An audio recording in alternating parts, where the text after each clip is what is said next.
Selamat mendengarkan. Aldan tersenyum melihat foto Akila. Dia yakin akan menemukan wanita itu.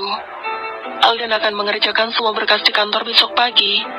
Setelah itu, dia akan menyusul kekasihnya. Pria itu sudah membayangkan akan bertemu dengan kekasihnya dan membujuk Akila untuk kembali. Jauh di negeri ginseng, Akila juga sedang melihat foto kebersamaannya dengan Aldan. Sekian tahun berpacaran, tidak pernah sekalipun pria itu melakukan kesalahan, apalagi menduakan dirinya. Al selalu melakukan hal yang membuat dirinya bahagia. Memandangi langit, Akila teringat saat mereka dulu bersama ke puncak. Di sana Al sangat memanjakan dirinya.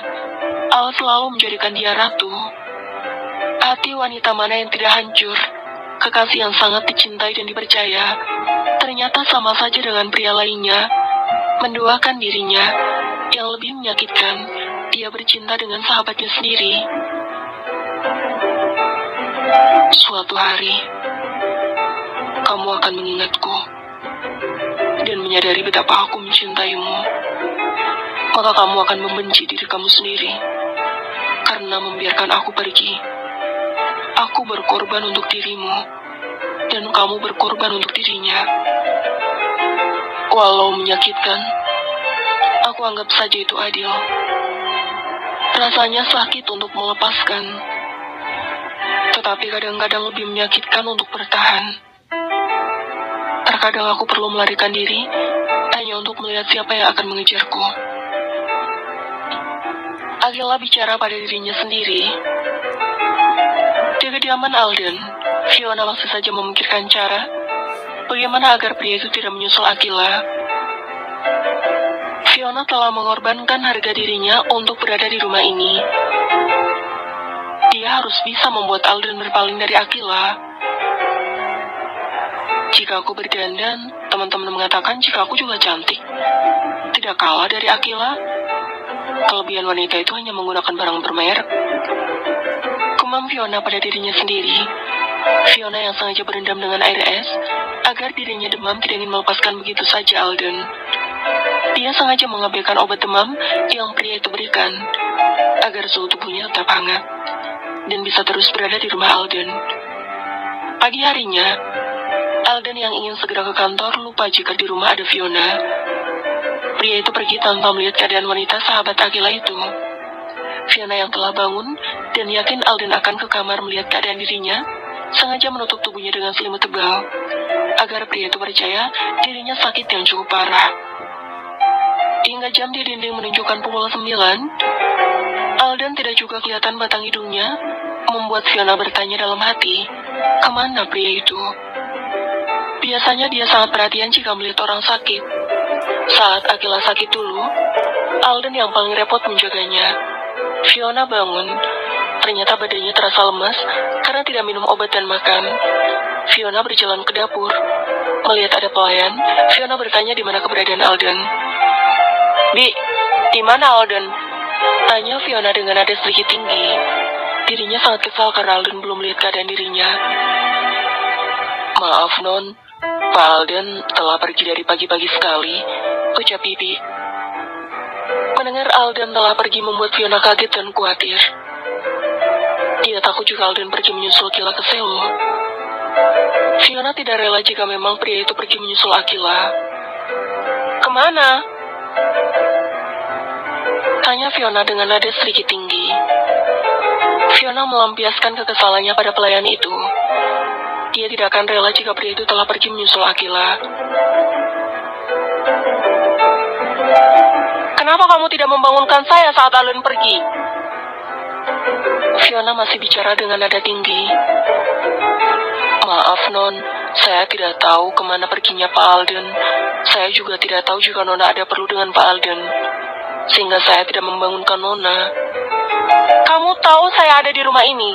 Seharusnya membangunkan saya saat Aldan pergi, ucap Fiona makin emosi. Maaf Nona, ucap Bibi ketakutan. Fiona yang marah dan kesal membuang sesuatu yang ada di meja, membuat pelayan itu ketakutan. Bibi memang mengenal Fiona karena sering datang bersama dengan Akila. Namun Akila tidak pernah kasar dengan pelayan di rumah Aldan. sehingga seluruh pelayan menyukai wanita itu. Fiona mencoba menghubungi Alden, namun ponsel pria itu tidak aktif. Hingga sore hari, Fiona masih menghubungi tetap tidak ada jawaban. Fiona lalu mencari tiket yang akan membawa dirinya ke negeri ginseng itu.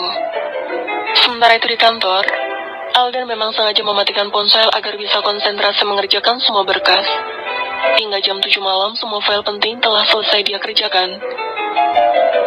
Dia bisa memberikan kuasa pada asistennya untuk memimpin perusahaan sementara waktu saat dia menyusul Akila. Karena Alden juga tidak tahu berapa lama dia di sana, Alden mengendarai mobilnya dengan hati bahagia karena membayangkan besok telah bisa berangkat ke Korea menemui sang kekasih. Sampai di rumah, Alden langsung masuk. Dia bahkan lupa jika ada Fiona di rumahnya. Langkah kaki Alden terhenti saat Fiona memeluk tubuhnya. Barulah pria itu ingat jika Fiona ada di rumahnya. "Jangan pergi. Jangan tinggalkan aku," ucap Fiona memeluk tubuh Alden. Alden langsung mendorong tubuh Fiona agar menjauh darinya. Ia merasa Fiona sudah keterlaluan. "Kamu tidak berhak memelukku, Vi," peringatan Alden. Pria itu tidak suka jika ada wanita lain yang memeluknya selain Akila. "Jangan tinggalkan aku, Al. Kalau kamu pergi, siapa yang akan merawatku?" tanya Fiona dengan wajah pucatnya. "Meninggalkanmu atau tidak itu urusanku. Karena kita tidak punya hubungan apapun, Vi. Aku mengenal dirimu karena Akila, bukan keinginanku sendiri. Kau tenang saja. Aku akan menyewa perawat untukmu di rumah ini sampai kau sembuh." Celas Alden panjang lebar dan meninggalkan Fiona di lantai dasar. Bersimpati pada kondisi Fiona itu sudah pasti. Tapi untuk memberi perhatian layaknya memberi perhatian pada Akila, itu tidak akan terjadi. Sebab di hati Alden hanya ada satu wanita, dan tidak akan tergantikan sampai kapanpun. Alden melempar jasnya setelah sampai di kamar. Pria itu langsung bersiap-siap untuk berangkat ke Korea. Besok pagi hanya bertemu untuk penandatanganan kontrak saja. Paling lama setengah jam, setelahnya akan berangkat ke negeri ginseng. "Bagaimana perasaan kamu, Nak?" "Aku baik-baik saja, Ma. Semuanya berjalan lancar. Aku bekerja di sebuah minimarket untuk mengisi keseharianku selama di negara orang. Tidak masalah, bukan?" tanya balik Akila pada mamanya di seberang telepon. Meski seringkali merindukan Alden dan teringat akan luka yang diberikan pria itu, suasana hati Akila sudah jauh lebih baik daripada hari-hari sebelumnya. Untuk melupakan itu sangatlah sulit, hingga Akila lebih memilih mengikhlaskan daripada melupakan. "Lakukan apa yang kamu inginkan, Nak. Jaga diri baik-baik, dan jangan mudah percaya pada orang lain. Jangan terlalu lelah, dan nikmati liburanmu," petuah Karina. "Tentu, Ma. Sudah dulu ya, Akila mau tidur," ucap Akila dan memutuskan sambungan telepon begitu saja. Gadis berhati lembut itu membaringkan tubuhnya di atas ranjang, seraya menatap langit-langit kamarnya. "Apa kabar, Al? Apa sekarang kau sudah bahagia bersama Fiona setelah menyakiti hatiku?" "Semoga jawabannya iya ya, karena kebahagiaanmu juga kebahagiaanku," lirih Akila. Bibir wanita itu melengkung membentuk setengah lingkaran, tapi matanya tidak bisa berbohong bahwa dia tidak baik-baik saja. Manik indah Akila terus saja mengeluarkan butiran-butiran bening yang berhasil membasahi bangkal putihnya. Senyuman Alden mengembang sempurna setelah keluar dari ruang rapat dan memperoleh kerjasama yang sangat menguntungkan bagi perusahaan. Dia melirik Joan yang berdiri tepat di sampingnya. "Selamat, Tuan." Ibu Alden mengulurkan tangannya pada Joan.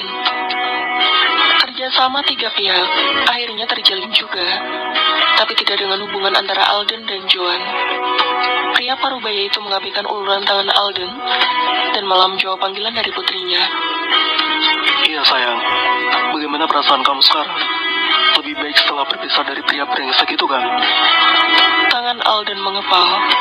Urat-urat tangannya menonjol mendengar kalimat yang sangat menyakitkan dari pria parubaya yang sangat dia hormati. Alden memejamkan matanya untuk mengontrol emosi yang tiba-tiba memuncak begitu saja. Sampai kapanpun, Alden tidak akan rela. Jika harus dipisahkan oleh Akila, Alden akan melakukan segala cara untuk mendapatkan pujaan hatinya kembali. "Tuan, sudah waktunya ke bandara." Bisik Randi memperingatkan Alden. Alden mengangguk. dan segera berjalan meninggalkan Joan yang tidak lagi sama seperti itu. Sepertinya sekarang mereka bukan lagi teman bisnis, melainkan saingan bisnis. Saya mempercayakan perusahaan padamu selama saya berada di Korea. Ujar Alden setelah berada di dalam mobil. Saya akan menjaga kepercayaan Tuhan dengan baik. Semoga Tuhan lekas menemukan Nona Akila dan kembali bersama lagi. Nantikan saja kabar bahagia itu, Randy. Kau akan mendengarkannya dalam waktu dekat. Ujar Alden penuh percaya diri. Pria itu baru saja mendapatkan bukti-bukti tentang kejadian malam itu. Dan ya, Alden telah dijebak oleh Fiona sendiri. Sahabat yang selama ini mereka percaya, ternyata menusuk dari belakang, hanya karena rasa iri di dalam hatinya. Salah satu alasan Alden membiarkan Fiona tinggal di rumahnya, yaitu untuk mengawasi Fiona kalau saja melakukan hal-hal licik lainnya. Video dan semua bukti tentang malam itu telah berada di tangan Alden atas usaha Randy. Sayangnya, Alden tidak bisa mendapatkan rekaman apa yang terjadi di dalam kamar hotel tersebut. Hingga Alden tidak bisa mengelak bahwa dia tidak berhubungan badan dengan Fiona. Kembalilah ke kantor. Saya akan berangkat sendiri ke bandara. Ucap Alden setelah turun dari mobil. Pria itu telah sampai di rumahnya, mendapat anggukan dari Randy. Alden segera masuk rumahnya. Kening Alden mengkerut saat tidak mendapati Fiona di dalam rumah. Bibi tahu kemana Fiona pergi. Bukankah dia belum sembuh? Tanya Alden pada pelayan di rumahnya. Nona Fiona baru saja pergi tanpa mengatakan apapun, Tuan. Sepertinya sudah sehat. Nona Fiona buru-buru pergi setelah mendapat telepon dari seseorang. Sialan. Geram Alden. Pria itu takut Fiona merencanakan sesuatu lagi. Bersambung.